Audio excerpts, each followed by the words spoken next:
Hello, friends. I'm Spire meteorologist James Van Fleet coming to you from Miami, Florida. Hope your day's been a good one so far. We are headed back to Europe and showcasing our high resolution modeling. And recall, if you have seen some of our videos before, this is an hour by hour model that goes out to 6 days and is down to a 1 kilometer resolution. And with that, focusing on Europe, we have started to see some flooding in Spain today, but there are several more waves coming in the days ahead. So whether you're in the supply chain, whether you own businesses throughout Europe and areas of Spain and also Portugal, this will be something you'll want to pay attention to. Energy traders, as well as flooding, is likely in the days ahead. I'm going to show you the areas. First, just a look at the radar reflectivity in our weather high resolution model. We have this low pressure that replaces the storm that we've had today as it moves off into the Mediterranean.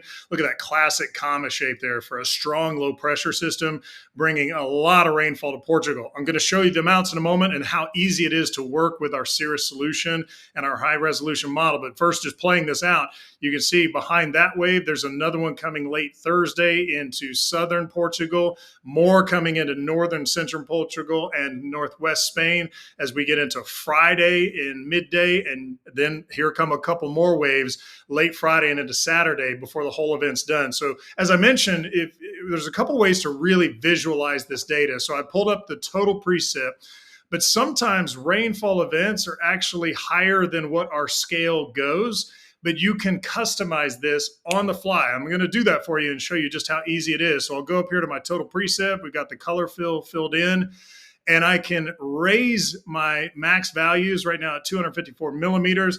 Let's go 345, click that and save it. And then also my threshold values. This is where you can, in times where a map is really cluttered with a lot of data and I need to see the worst part of it or the highest areas that will be impacted and affected. So you come down here to threshold. So not only can you raise the scale, as I just showed you, you can change your threshold. So let's take that from 0 millimeters to 50. And look how it instantly takes off all that really light rainfall that isn't important to you, and you want to know more about the higher events that are going to happen. So for example, as we go through the next few days around not only the coast of Portugal, but inland too, from Porto out here close to the country border, we do have some amounts that are closing in on 174 millimeters. So we're talking around 4 or 5 inches of rainfall, but also around Madrid.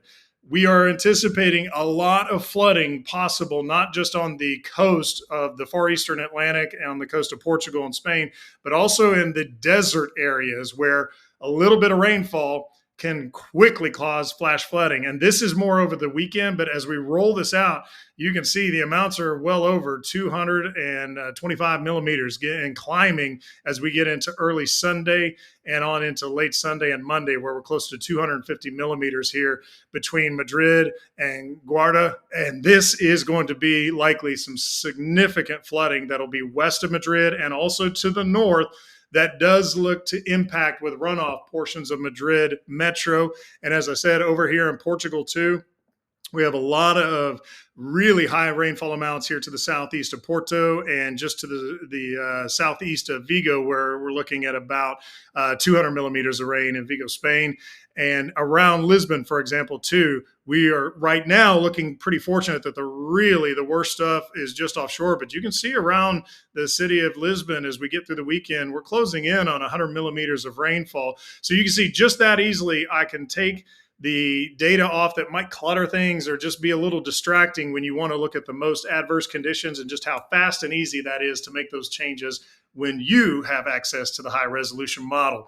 If you want a more in-depth custom forecast, you can reach out to me either through a direct message or an email, and I'd be more than happy to jump on a virtual meeting with you and walk you through any questions you have. Free of charge, just happy to help where we can. In the meantime, hope you have a fantastic day, and I'll see you soon with another edition of Spire Weather and Climate.